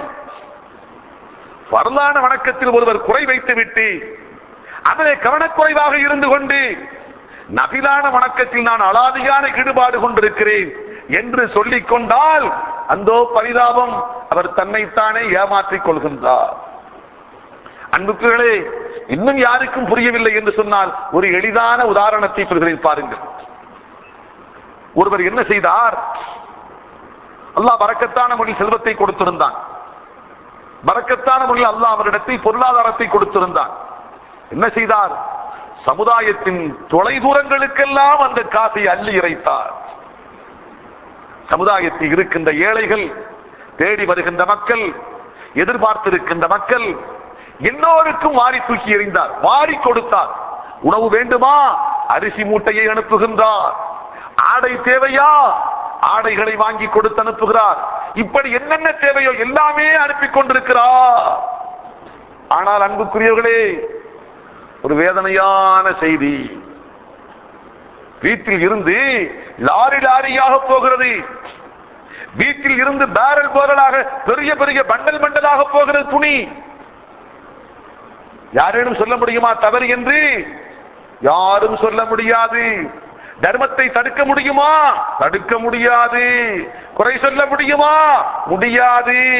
ஆனால் இன்னொரு பக்கம் பார்க்கிறோம், அவனை பெற்ற தாய் திருவோடு ஏந்தி கந்தரை உடித்துக் கொண்டு மூன்றாவது தெருவிலே பிச்சை எடுத்துக் கொண்டிருக்கிறார். அவன் தந்தை அக்கம் பக்கத்து ஊரிலே அதுபோன்று அரைகுறை நிர்வாணத்தோடு கந்தரை உடுத்திக் கொண்டு கையேந்தி கொண்டு பிச்சை வாங்கி கொண்டிருக்கிறான். இவரை பற்றி நீங்கள் என்ன சொல்லுவீர்கள்? என்ன சொல்வீர்கள்? தர்மத்தை யாரேனும் தடுக்க முடியுமா? ஏழைக்கு கொடுத்தது தவறு என்று சொல்ல முடியுமா? அனாதைகளுக்கு கொடுத்தது தவறு என்று சொல்ல முடியுமா? சொல்ல முடியாது. ஆனால் பெற்ற தாய் ஒரு கவளம் உணவுக்காக ஓடெடுத்து திரிகின்றால், உடுத்துவதற்கு ஒன்றுமில்லாமல் கந்தலை அள்ளி கட்டிக்கொண்டு அரைகுறை நிர்வாணத்தோடு தாயும் தந்தையும் தெருவிலே உலாவுகின்றார்கள். இவர் பொதுநலப் பணியில் உலகத்துக்கே தர்மம் கொடுக்கிறாராம். அன்புக்குரியவர்களே, தர்மத்துக்கு கிடைக்கும் கூலி என்னவோ, தர்மத்துக்கு கிடைக்கும் பரிசு என்னவோ, அதைவிட பன்மடங்கு பன்மடங்கு பெற்ற தாய்க்கும் தந்தைக்கும் கொடுக்கின்ற காரணத்தால் அல்லாஹ் தருகின்றான். அது தர்மம் இல்லை, அது தர்மம் இல்லை. ஆனால் தர்மத்தை எல்லாம் உயர்ந்த, தர்மத்தை எல்லாம் விட உயர்ந்த பாக்கியத்தை கூலியை நமக்கு பெற்றுத் தரும். இந்த விளக்கத்தை ஒருவன் புரியாமல் மதிகட்ட முறையில் தாயை விட்டுவிட்டு தந்தையை விட்டுவிட்டு ஊருக்கெல்லாம் வாரி இறைக்கின்றான் என்று சொன்னால் அவனை நாம் என்ன சொல்வோம்? அன்புக்குள்ளே, இதே உதாரணத்தை கொண்டு வந்து இங்கே பொருத்துங்கள். ஐவேளை தொழுகைக்கு வருவதில்லை, சுபுகை பார்த்தால் தூங்குகிறார், பாங்கொலி கேட்கிறது, போர்வையை இழுத்து போத்திக் கொண்டு ஆழ்ந்த நித்திரையில் மூழ்கி இருக்கின்றார். ஆனால் பகல் நேரத்தில் ஏதோ ஒரு காரியம் நடக்கிறது, பார்த்தால் சட்டை கிட்டை எல்லாம் போட்டுக்கொண்டு அத்தரை எல்லாம் வெடித்துக் கொண்டு முன்னால் வலம் வருகிறார், வலம் வருகிறார். அமர்ந்திருக்கின்ற சபையிலே அவர்தான் முதன்மையானவர், முதல் மரியாதை. என்னை பெற்ற தாயை விட்டுவிட்டு, தாயை விட்டுவிட்டு ஊருக்கெல்லாம் வாரி இறைத்தார். சுபுகு தொழுகை அங்கே காத்தாடி கொண்டிருக்கிறது, லொஹர் தொழுகை ஏங்கிக் கொண்டிருக்கிறது, அசரும் மகரிபும் கைவிடப்பட்டிருக்கிறது, இஷா கண்டுகொள்ளப்படாமல் இருக்கிறது. இவரோ நபிலான வணக்கத்தில் அலாதியான ஈடுபாடு. என்ன செய்ய, என்ன செய்ய? அன்புக்குள்ளே, இதே நிலைதான் நம்மில் பலர் இதே நிலையில் தான் இருக்கிறோம். புனிதமிக்க ரமதானுடைய மாதம் வந்தும் கூட அன்புக்குள்ளே வருந்துவதற்காக சொல்லவில்லை, உண்மையிலே கவலையோடு சிந்தித்து பாருங்கள். உங்களிடத்தில் நான் கேட்கிறேன், யாரும் பதில் சொல்ல வேண்டாம். ஒரு வினாடி கண்ணை மூடியோ மூடாமலையோ நெஞ்சத்தில் கை வைத்து அல்லாஹுவை முன்னிறுத்தி அல்லாஹுவின் பள்ளியை இருக்கின்றோம் என்ற உணர்வோடு கொஞ்சம் சிந்தித்து பாருங்கள். ரமலானுடைய பிறை கண்டது முதல் இன்றைய நாள் வரைக்கும் ஒரு தொழுகை கூட நான் ஜமாஅத்து தவறாமல் தொழுதேன். எத்தனை பேர் சொல்ல முடியும்? எத்தனை பேர் சொல்ல முடியும்? நாம் சொல்லுவார்கள் சிலர். நான் கேட்க வருவது இளைஞர்களிடத்தில், சமுதாயத்தின் முதுகெலும்பு இளைஞர்களிடத்தில் கேட்கின்றேன். இன்று நீங்கள் எப்படி இருக்கின்றீர்களோ நாளைய சமுதாயம் இதே நிலைதான். இன்றைய இளைஞர்கள் நாளைய சமுதாயத்தின் தலைவர்கள். ஏதோ பார்த்து கொண்டிருக்கிறோம் வேதனையோடு காட்சி, வேதனையான காட்சி. பெற்ற தாயும் தந்தையும் எந்த உணர்வும் மற்றவர்களாக தொழுகை நடந்து கொண்டிருக்கிறது. தெருக்களிலே கத்திக்கொண்டு பிள்ளைகள் ஓடிக்கொண்டு ஆடிக்கொண்டிருக்கிறார்கள். 30 நாட்களும் இதே கூச்சல், இதே சப்தம். குற்ற உணர்ச்சி இல்லை, பிழையாக கருதவில்லை, ஏதோ சாதாரணமாக நினைத்துக் கொண்டிருக்கிறார்கள். சாதாரணமான காரியம் அல்ல. அடித்தளத்திலே ஏற்படுகின்ற பிளவு, கட்டிடத்தின் அடித்தளம் ஓடுகின்ற போதே பிளவு. அல்லாஹு அக்பர். கட்டப்பட்டதற்கு பின்பாக பிளவு என்று சொன்னால் எதையாவது கொட்டி மூடலாம், அடைக்கலாம். அடித்தளம் உருவாக்கப்படுகின்ற போதே அங்கேயே செல்லரித்து போய்விட்டது. செல்லரித்து போய் அங்கேயே பிளவு என்று சொன்னால் கட்டடம் முடிந்தாலும் எதை இட்டும் அந்த பிளவை அடைக்க முடியாது. அந்த பிளவுதான் இன்றைய பச்சிலம் பாலகங்கள் அவர்களை ரோட்டிலே விளையாட விடுகின்றார்களே பெற்றோர்கள். கேட்பதற்கு கொஞ்சம் கசப்பாக இருக்கலாம், கேட்பதற்கு கடுமையான வார்த்தையாக இருக்கலாம். ஆனாலும் உண்மை எதுவோ இதுதான், அதை சொல்லித்தான் தீர வேண்டும். அன்புக்குகளே, கடுமையான ஒரு வார்த்தையை சொல்கிறேன். அல்லாஹ் இந்த நிலையில் இருந்து நம்மை பாதுகாக்க வேண்டும். இந்த நிலை, இந்த அரியா பால பருவத்தில், இந்த பிஞ்சு பருவத்தில் இந்த கொழுந்துகளை இது போன்ற மனநிலையோடு உலாவவிட்டு, இந்த மனநிலையின் காரணமாக இவர்கள் பருவத்துக்கு வந்ததற்கு பின்பாகவும் ரமலான் மாதத்தில் தராவீஹ் தொழுக வராமல், பள்ளிவாசலில் ஓதுகின்ற குர்ஆனில் பங்கெடுத்துக் கொள்ளாமல், மார்க்க விளக்க கூட்டங்களில் பங்கெடுத்துக் கொள்ளாமல், பருவத்துக்கு வந்ததற்கு பின்பாகவும் அதுபோன்று வீதிகளில் திரிகின்ற அந்த பழக்கம் இந்த பிஞ்சு கொழுந்து பருவத்தில் ஏற்பட்ட காரணத்தால் அப்போதும் தொடர்ந்து என்று சொன்னால் எழுதி வைத்துக் கொள்ளுங்கள். நீங்கள் கபருக்கு போனாலும் கபரிலே விரட்டி வந்து சேரும் இந்த பாவம். தாய்க்கு வந்தும் சேரும், தந்தைக்கு வந்தும் சேரும். இந்த பாவம் கபரிலேயும் உங்களை விட்டு வைக்காது. அந்த கொழுந்து பருவத்தில், அந்த பிஞ்சு பருவத்தில் கொஞ்சம் கவனம் செலுத்தினால் போதும், கொஞ்சம் கவனம் செலுத்தினால் போதும். பிள்ளைகளை காலாகாலத்தில் உணவை கொடுத்து ஒன்று உறங்க வைக்கலாம், அல்லது கட்டுப்பாட்டோடு முறையாக பள்ளிவாசலில் தொழ வைக்கலாம், அல்லது வேறு ஏதாவது குர்ஆனை கொடுத்து வேறு ஏதாவது ஒரு முறையான காரியத்தை சொல்லிக் கொடுத்து அந்த காரியத்தை செய்ய சொல்லி அவர்களை ஊக்கப்படுத்தலாம், அதற்காக பரிசு கொடுக்கலாம். இதை விட்டு ஒன்றுமே இல்லாமல் ஏதோ எந்த குற்ற உணர்ச்சியும் இல்லை, எந்த தாய்க்கும் இல்லை, எந்த தந்தைக்கும் இல்லை. இல்லா மாஷா அல்லாஹ் சில நல்லடியார்கள் இருக்கலாம், இல்லை என்று சொல்ல வரவில்லை. பெரும்பாலான நிலையை இங்கே பார்க்கிறோம். ஆண் குழந்தைகள் மட்டுமில்லை, பெண் குழந்தைகளும். இன்னும் சில போது பார்த்தால் அன்புக்குரியவர்களே, பொதுவாக நான் வருத்தத்தோடு இந்த செய்தியை சொல்கிறேன் அல்லாமல் தனிப்பட்ட முறையில் யாரையும் குறை கூறுவதற்காக நான் சொல்ல வரவில்லை.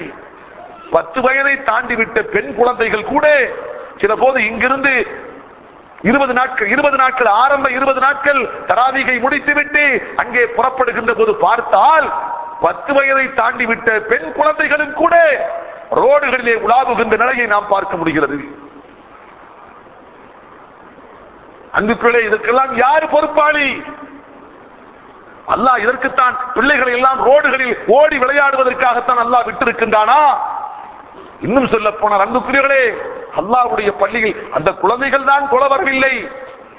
அல்லாஹ்வுடைய பள்ளியில் தொழுகை நடந்து கொண்டிருக்கிறது.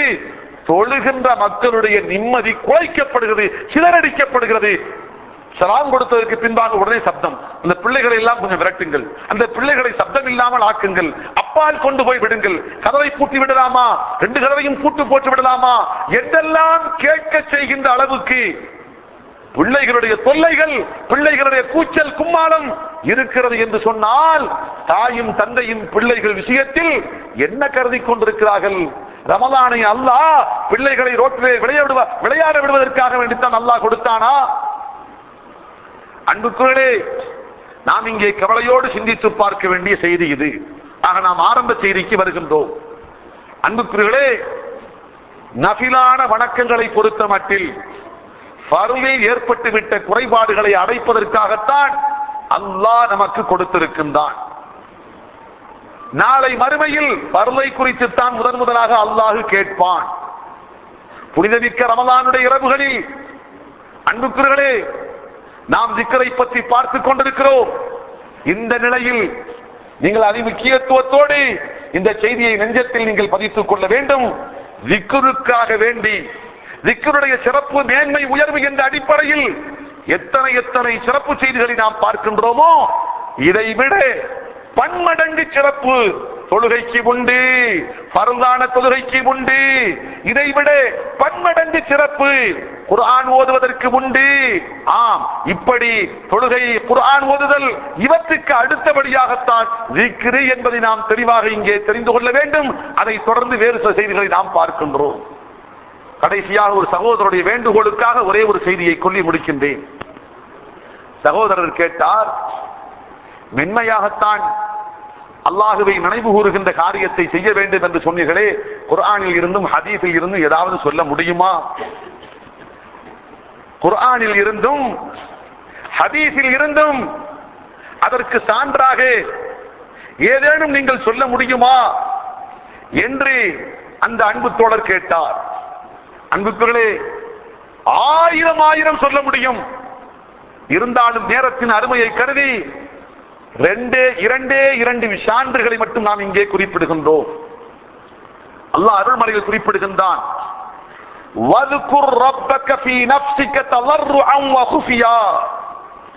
யாரை பார்த்து? அல்லாஹுவின் அருள் தூதரை பார்த்து, நபியே, உங்களை படைத்த நாயன் அல்லாஹுவை நீங்கள் zikr செய்யுங்கள். தலர்ருஅன், பணிவோடும், வகுஃபியா, மறைவாகவும் நீங்கள் அல்லாஹுவை zikr செய்யுங்கள். அல்லாஹ் zikருக்கு ஒழுக்கத்தை கற்றுத் தருகின்றான். இது குர்ஆனுடைய வசனம். ஹதீஸிலே பார்க்கிறோம், அல்லாஹ்வின் அருள் தூதர் ஸல்லல்லாஹு அலைஹி வஸல்லம் அவர்களின் திருச்சபையில் நடைபெற்ற ஒரு செய்தியை ஹஜ்ரத் அபூ மூஸா அல்-அஷ்அரி ரலியல்லாஹு அன்ஹு இப்படி அறிவிக்கின்றார்கள். குன்னா மஅ ரசூலில்லாஹி ஸல்லல்லாஹு அலைஹி வஸல்லம் ஃபீ ஸஃபரின், நாங்கள் அல்லாஹ்வின் அருள் தூதரோடு ஒரு பிரயாணத்தில் இருந்தோம். ஃபஜஅல الناس يجهرون بالتكبير, அப்போது மக்கள் அல்லாஹு அக்பர் அல்லாஹு அக்பர் என்று உயர்ந்த சப்தத்தில் சப்தத்தை உயர்த்தி சொன்னார்கள். அப்போது ஃபகால ரசூலுல்லாஹி ஸல்லல்லாஹு அலைஹி வஸல்லம், அந்த மக்களை பார்த்து பெருமானா சொன்னார்கள், யா அய்யுஹன் நாஸ், மனிதர்களே, இர்பிஉ அலா அன்ஃபுசிக்கும், உங்களுக்கு நீங்கள் மென்மையை கடைப்பிடியுங்கள், மிருதுவான தன்மையை கடைப்பிடியுங்கள். இன்னக்கும் லா ததுஊன அஸம்ம வலா காயிபா, நீங்கள் அழைப்பது zikr செய்வது செவிடனை அல்ல, காது கேளாத செவிடனை அல்ல, வலா காயிபா, முன்னால் இல்லாமல் எங்கோ அப்பால் இருக்கின்ற ஒருவனை நீங்கள் அழைக்கவில்லை, zikr செய்யவில்லை. நீங்கள் யாரை அழைக்கின்றீர்கள்? இன்னக்கும் ததுஊன ஸமீஅன் பஸீரா, நீங்கள் அழைப்பதும் zikr செய்வதும் தெளிவான தீட்சண்யமான கேள்வி உள்ளவன், தெளிவான தீட்சண்யமான பார்வை உள்ளவன், அவனைத்தான் நீங்கள் அழைக்கின்றீர்கள். வஹுவ மஅக்கும், அவன் உங்களோடு இருக்கின்றான், அவன் உங்களோடு இருக்கின்றான். எந்த அளவு உங்களோடு இருக்கின்றான்? வல்லதி ததுஊனஹு, யாரை நீங்கள் zikr செய்கின்றீர்களோ, யாரை நீங்கள் அழைக்கின்றீர்களோ, அவன் அக்ரபு இலா அஹதிக்கும் மின் உனுகி ராஹிலதிஹி, உங்களில் ஒருவர் அமர்ந்திருக்கின்ற வாகனம், அதனுடைய கழுத்து, அந்த கழுத்து, வாகனத்தின் கழுத்து அவருக்கு எத்தனை நெருக்கமாக இருக்கிறதோ அதை விட நீங்கள் zikr செய்கின்ற அந்த நாயன், நீங்கள் அழைக்கின்ற அந்த ரப்பு உங்களுக்கு நெருக்கமாக இருக்கின்றான். அவன் செவிடனும் அல்ல, அவன் குருடனும் அல்ல, அவன் அப்பால் இருக்கின்றவனும் அல்ல, அருகாமையில் இருக்கின்றான், உங்களோடு சேர்ந்திருக்கின்றான். தங்களுக்கு தாங்களே சுயமாக சிரமத்தை கொடுத்துக் கொள்ள வேண்டாம், மென்மையை கொடுங்கள், மிருதுவான தன்மையை கடைபிடியுங்கள் என்று சொல்லிவிட்டு அருமை நாயகம் ஸல்லல்லாஹு அலைஹி வஸல்லம் அடுத்து இந்த செய்தியில் ஒன்று சொன்னார்கள். ஹஜ்ரத் அபூ மூஸா ரலியல்லாஹு அன்ஹு சொல்கிறார்கள், இப்படி பெருமானார் சொன்னபோது பெருமானாருடைய அதே வாகனத்திலோ அல்லது அருகாமையில் வந்த வாகனத்திலோ பெருமானாருக்கு பின்புறமாக அமர்ந்து நான் ஒரு zikரை மென்மையாக சொல்லிக் கொண்டு வந்தேன். என்ன zikr? லா ஹவுல வலா குவத்த இல்லா பில்லாஹ், நன்மையான எந்த நன்மையை செய்வதற்கும் அல்லாஹ் உன்னுடைய உதவி இல்லாமல் முடியாது. எந்த பாவத்தை விட்டு விலகுவதற்கு உன்னுடைய பாதுகாப்பு இல்லாமல் முடியாது. நன்மையை செய்வதற்கும் உன்னுடைய உதவி தேவை, பாவத்தை விட்டு விலகுவதற்கும் உன்னுடைய காவல் தேவை என்ற அர்த்தத்தை தொனிக்கின்ற லா ஹவுல வலா குவத்த இல்லா பில்லாஹ் என்ற இந்த வார்த்தையை நான் திக்ராக மெதுவாக உச்சரித்துக் கொண்டு வந்தேன். அப்போது அருமை நாயகம் ஸல்லல்லாஹு அலைஹி வஸல்லம் என்னை பார்த்து சொன்னார்கள், அலா அதுல்லுக அலா கன்ஸின் மின் குனூஸில் ஜன்னah. தோழரே, சொர்க்கத்தின் சுரங்கங்களில், சொர்க்கத்தின் பொக்கிஷங்களில் ஒரு பொக்கிஷத்தை உங்களுக்கு நான் சொல்லித் தரட்டுமா? ஹதரத் அபூ மூஸா ரலியல்லாஹு அன்ஹு சொன்னார்கள், யா ரசூலல்லாஹ், பலா, கண்டிப்பாக சொல்லித் தாருங்கள் யா ரசூலல்லாஹ், நான் மனமார கேட்கின்றேன். அருமை நாயகம் ஸல்லல்லாஹு அலைஹி வஸல்லம் சொன்னார்கள், லா ஹவுல வலா குவத்த இல்லா பில்லாஹ். லா ஹவுல வலா குவத்த இல்லா பில்லாஹ் என்ற இந்த திக்ரு சொர்க்கத்தின் பொக்கிஷங்களில் ஒன்று, அதை நீங்கள் பற்றி பிடித்துக் கொள்ளுங்கள் என்ற அர்த்தத்தில் அந்த தோழருக்கும் ஒரு செய்தியை சொன்னார்கள்.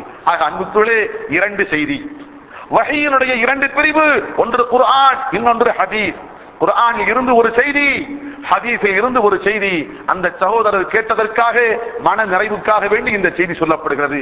அல்லாஹ் ரப்பல் ஆலமீன் நாம் கேட்ட இந்த செய்திகளை நம் நெஞ்சத்தில் பதிய செய்வானாக. நஃபிலான வணக்கங்களில் காட்டுகின்ற ஈடுபாட்டை போன்று பன்மடங்கு ஃபர்தான வணக்கங்களை நிறைவேற்றுவதற்கு அல்லாஹ் நமக்கு ஈடுபாட்டை காட்டுகின்ற பெரும் தௌஃபீக்கை நிரப்பமாக தந்தருள்வானாக. எஞ்சி இருக்கின்ற வாழ்நாளில் நஃபிலான வணக்கங்களோடு ஃபர்தான வணக்கங்களுக்கு அதிமுக்கியத்துவம் கொடுத்து அவற்றை பூரணமாக செய்கின்ற நல்லோர்களாக வல்ல ரஹ்மான் நம் எல்லோரையும் ஆக்கியருள்வானாக. கடந்து வந்த வாழ்க்கையில் நிகழ்ந்துவிட்ட பிழைகள், ஃபர்தான வணக்கங்களுக்கு கொடுக்க வேண்டிய முக்கியத்துவத்தில் குறைபாடு செய்திருக்கின்றோம் என்று சொன்னால், அல்லாஹ் ரப்புல் ஆலமீன் இந்த புனித மாதத்தில் அதை நிவர்த்தி செய்கின்ற வாய்ப்பை அல்லாஹ் ரப்புல் ஆலமீன் நமக்கு தந்தருள் புரிவானாக. இவர்களே, இன்ஷா அல்லாஹ் நாம் இப்போது ஒரு சபை அமர்ந்திருக்கின்றோம். நேற்று கூட ஒரு செய்தி பார்த்தோம். மலாயிக்கத்துமார்கள் வீதி வீதியாக சுற்றுவார்கள். எதை தேடி சுற்றுகிறார்கள்? அல்லாஹ்வுடைய திக்ரு மஜ்லிஸ்களை தேடி சுற்றுகிறார்கள். ஒரு இடத்தில் திக்ரு செய்கின்ற மக்களை பார்த்தவுடன், ஹலுமு இலா ஹாஜத்திக்கும், உங்களுடைய தேவையின் பக்கம் ஓடி வாருங்கள் என்று மற்ற மலாயிக்கத்துமார்களையும் அழைத்து அவர்களை சூழே விறகுகளை விரித்த வண்ணமாக மேலெழுந்து செல்கிற போது வான்முகத்தை தொடுகிறார்கள். வான்முகத்தை தட்டுகிறது. அல்லாஹ் கேட்கிறான், அல்லாஹ்வுக்கு தெரியும், கேட்கிறான், யாரிடத்தில் நீங்கள் சூழ்ந்திருக்கிறீர்கள்? அல்லாஹ் மலாயிக்கத்துமார்கள் சொல்வார்கள், இப்படிப்பட்ட மக்கள். அல்லாஹ் கேட்கிறான், சுருக்கமாக சொல்கிறேன், அல்லாஹ் கேட்கின்றான், அவர்கள் யாரை துதித்துக் கொண்டிருக்கிறார்கள், யாரை பற்றி பேசிக் கொண்டிருக்கிறார்கள்? அல்லாஹ் உன்னை பற்றித்தான். என்னை பார்த்தது உண்டா? இல்லை. கண்டால் இன்னும் கூடிவிடும். இடையிடையே கேட்கிறார்கள். என்ன கேட்கிறார்கள்? சொர்க்கத்தை கேட்டார்கள். கண்டதுண்டா? இல்லை. கண்டால் இதைவிட அடங்கா பேராசை பொங்கி பிரவாகம் எடுக்கும். எதையோ இடையிடையே பாதுகாப்பு தேடுகின்றார்களே, என்ன அது? நரகத்தை விட்டு பாதுகாப்பு தேடுகிறார்கள். கண்டது உண்டோ? இல்லை, காணவில்லை. கண்டால் கொலை நடுங்குவார்கள். மலாயிக்கத்துமார்களே, உங்களை சாட்சியாக்கி வைத்து நான் சொல்கிறேன், இந்த அத்தனை பேருடைய பாவங்களையும் நான் மன்னித்து விட்டு, உங்களை சாட்சியாக்கி அத்தனை பேருடைய பாவங்களையும் நான் மன்னிக்கின்றேன். உடனே ஒரு மலக்கு சொல்வார், யா அல்லாஹ், அங்கே அமர்ந்திருந்த கூட்டத்தில் ஒரு மனிதர் ஏதோ வேறு வேலையாக போய் கொண்டிருந்தார், என்ன என்று பார்க்கலாமே என்ற எண்ணத்தில் உள்ளே வந்து சற்று நேரம் அமர்ந்தார். உண்மையில் கேட்க வரவில்லை, துதி செய்ய வரவில்லை. அல்லாஹ் சொல்லுவான், மலரோடு சேர்ந்த நாரும் மனம் பெறும் என்பதை போன்று இந்த சமுதாயம், இந்த கூட்டம், அவர்களோடு யார் வந்து அமர்ந்தாலும் சரி, அந்த பாக்கியத்தை விட்டு அவன் துர்பாக்கியசாலியாக ஆக மாட்டான். ஆகவே அவனுக்கும் சேர்த்துத்தான் மன்னிப்பு என்று அல்லாஹ் சொல்லுவானாம். நேற்று பார்த்தோமே அன்புக்குரிய அந்த ஹதீஸ், இங்கே சொல்ல வருகின்ற செய்தி இதுதான். அந்த ஹதீஸ் உலகத்திலேயே முதலாக பொருந்துகிறது யாருக்கு என்று கேட்டால், அன்புக்குரியவர்களே, அல்லாஹ்வுடைய மார்க்கத்தை பற்றி, அல்லாஹ்வுடைய ரசூலை பற்றி, அல்லாஹ்வுடைய வேதத்தை பற்றி, நாளை மஹ்ஷரை பற்றி, சொர்க்கம் நரகத்தை பற்றி, ரசூலுடைய ஹதீஸ்களை பற்றி, அல்லாஹ்வுடைய வேதமறையை பற்றி எடுத்து சொல்ல அதை அமர்ந்து கேட்கின்றார்களே, எந்த எண்ணத்தோடு? வாழ்நாளில் என் வாழ்க்கைக்கு இது திருப்பு முனையாக அமைய வேண்டும். யா அல்லாஹ், என் வாழ்க்கையில் மாற்றத்திற்கும் திருத்தத்திற்கும் முன்னேற்றத்திற்கும் நான் கேட்கின்ற இந்த செய்தியை எனக்கு காரணமாக ரப்பே நீ ஆக்கி வைப்பாயாக என்று அந்த உள்ளார்ந்த பிரார்த்தனையோடு அமர்ந்து கேட்கின்றார்களே, அந்த சபைகளுக்கு தான் முதலாக பொருந்தும். அன்புக்குகளே, நீங்கள் நேற்று சொல்ல இந்த செய்தி சொல்லப்படாமல் விடப்பட்ட காரணத்தால் யாரும் இப்படி பிழையாக கருதிவிடக் கூடாது. எப்படி ஓஹோ திக்ருடைய சபைகள் என்று சொன்னால் ஏதோ ஒரு சபை போன்று இல்லை. இப்போது நீங்கள் அமர்ந்திருக்கின்றீர்களே, புனிதமான ரமலானுடைய மாதம், இறுதி 10 லைலத்துல் கத்ரை அடைய தேடி அடைவதற்காக எடுத்துக் கொள்ளுகின்ற அருமையான சந்தர்ப்பம். இந்த சந்தர்ப்பத்தில் நடுதிசையை நெருங்கிக் கொண்டிருக்கிற இந்த நேரத்தில் அல்லாஹ்வுடைய மார்க்கத்தை தெரிந்து கொள்ள வேண்டும். அதை பரிசுத்தமான முறையில் தெரிந்து வாழ்க்கையில் கடைபிடித்து ஈருலக வாழ்க்கையை துளங்க செய்ய வேண்டும் என்ற எண்ணத்தில் அமர்ந்திருக்கின்றீர்களே அன்புக்குரியவர்களே, இந்த சபைக்குத்தான் அந்த மலாயிக்கத்துமாவுடைய சுப செய்தி, அல்லாஹ்வின் மன்னிப்பு இந்த சபைக்குத்தான் முதலாக பொருந்துகிறது. இதுதான் திக்ருடைய சபைகளிலேயே முதல் தரமான சபை. அல்லாஹ் ரப்பல் ஆலமீன் இந்த சபையை ஏற்றருள்வானாக. அல்லாஹ் ரப்பல் ஆலமீன் வாக்களிக்கப்பட்ட எல்லா குழிகளையும் நிரப்பமாக தந்தருள்வானாக.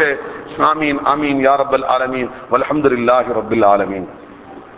சுப்ஹானல்லாஹி வ பிஹம்திஹி சுப்ஹானக்கல்லாஹும்ம வ பிஹம்திக அஷ்ஹது அன் லா இலாஹா இல்லா அன்த அஸ்தக்ஃபிருக வ அத்தூபு இலைக். சுப்ஹான ரப்பிக ரப்பில் இஸ்ஸத்தி அம்மா யசிஃபூன் வ ஸலாமுன் அலல் முர்ஸலீன் வல்ஹம்துலில்லாஹி ரப்பில் ஆலமீன். அன்புக்குரியவர்களே, சொல்ல வந்த செய்தியை மறந்து விட்டேன். இடையிலே ஆலிம் சாஹிப் ஞாபகம் காட்ட சொன்னார்கள்.